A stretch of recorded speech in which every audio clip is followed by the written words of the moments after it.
Hi all, Cynthia here from NB Pretty Papers. Up on the Crafty Maven getaway today with a Art Party Friday layout.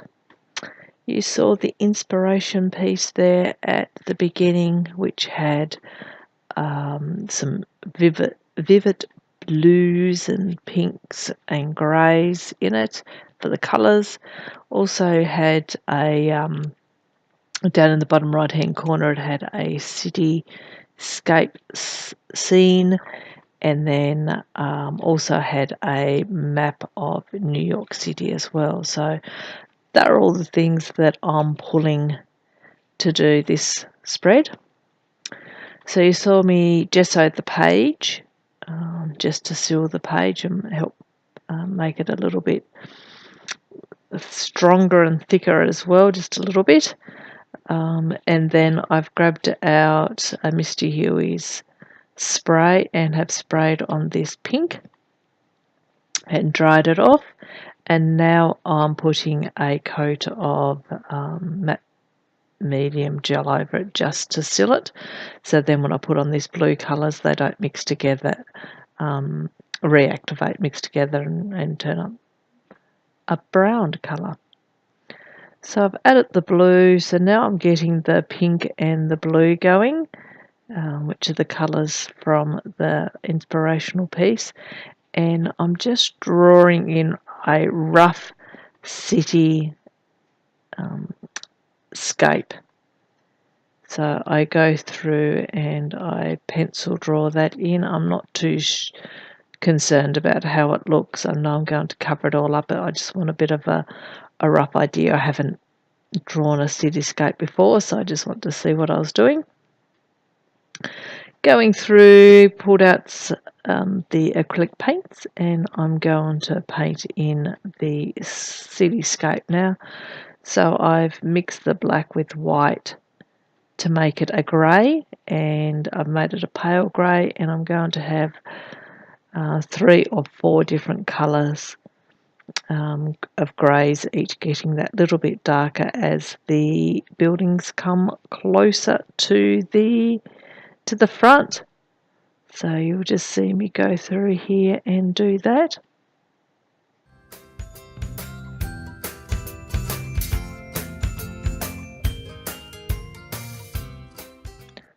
So just making this lot of buildings a little bit darker as they, are meant to look a little bit closer.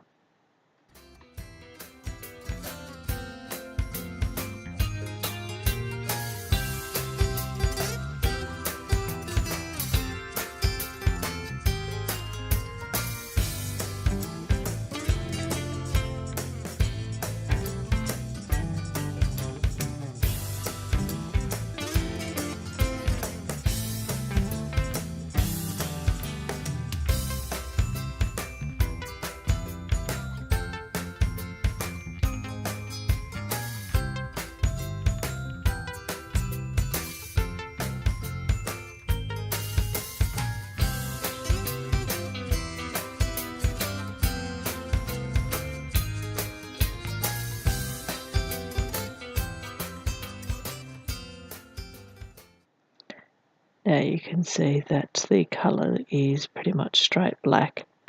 I've just got the tiniest little bit of white in it, and these are the buildings that are going to be right at the forefront of the scene. So they're the strongest in colour, or the deepest, darkest.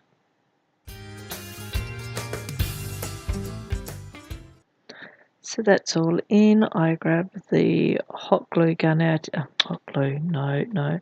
I grab out the heat gun in a moment and dry all that off. I just go back in with a fine tip brush and just straighten up some of the lines. I'm not too concerned about it being perfect. I'm just getting the idea of what it's meant to be.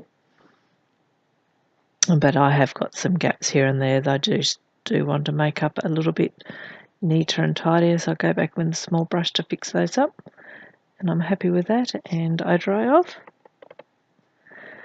Come in with the paint pen markers here, and I'm going to go around and outline all the buildings just to give it a tiny little bit of definition.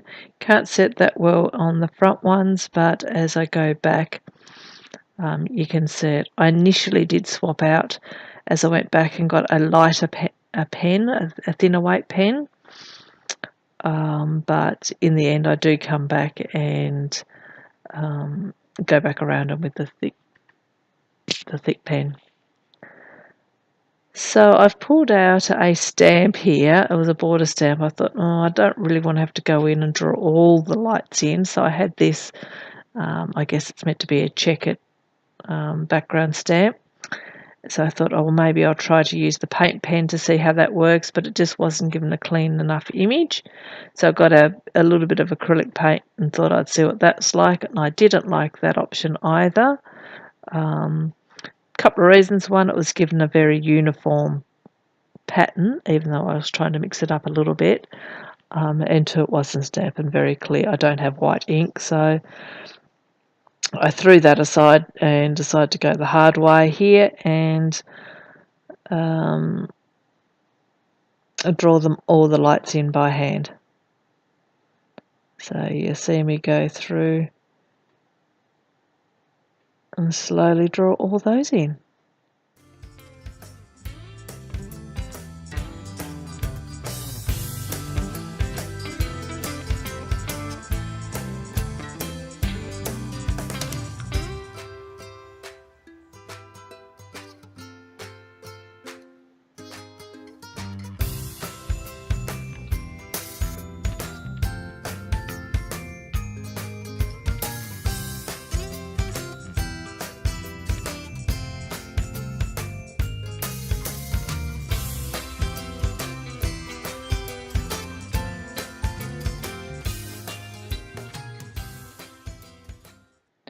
As the lights got towards the back of the scene, I made the windows look smaller and smaller.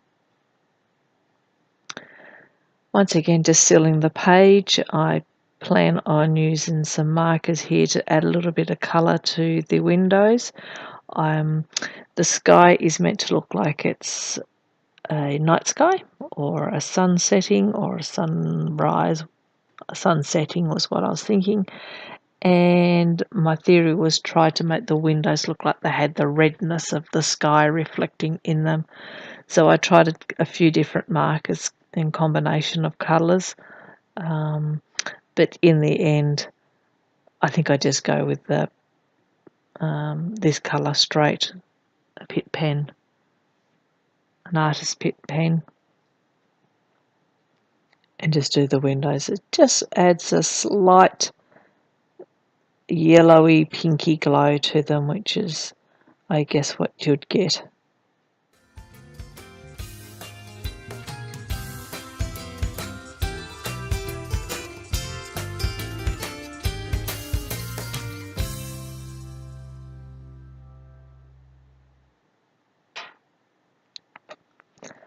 Just going around the edge of the page now with some blue distress inks. A couple of reasons. One, I want to bring a little bit more of blue into the sky, and now I'm coming back in to darken the edges up, and I get some black archival ink out as well, and just try to put a black edge around the page. Once again, just to give it a little bit more definition, define the page. I come back in a couple of times with the blue and the pink, just getting the mixture between the two colours the way I like it. And I'm really liking the way that sky is starting to look now.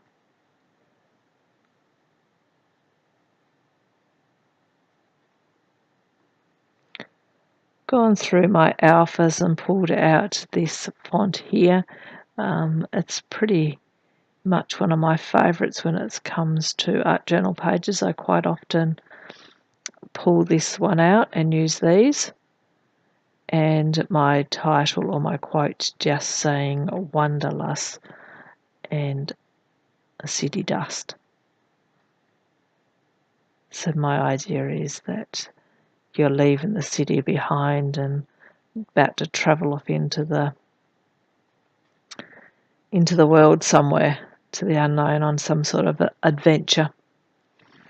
Using the matte medium here to glue them down. A couple of reasons. One, these stickers have no stick left on them at all, so you definitely need to glue them down, and the matte medium will seal the page. I plan on coming back in and doing a little bit of shading around the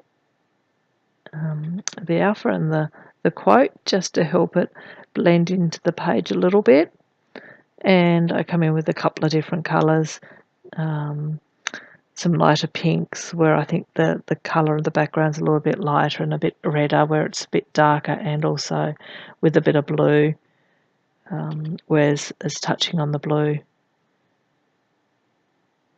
A couple of places it didn't blend that well. I couldn't have put the matte gel on very well, and it sort of stood out a little bit, but I just bring a couple of other colours in, help blend it in again.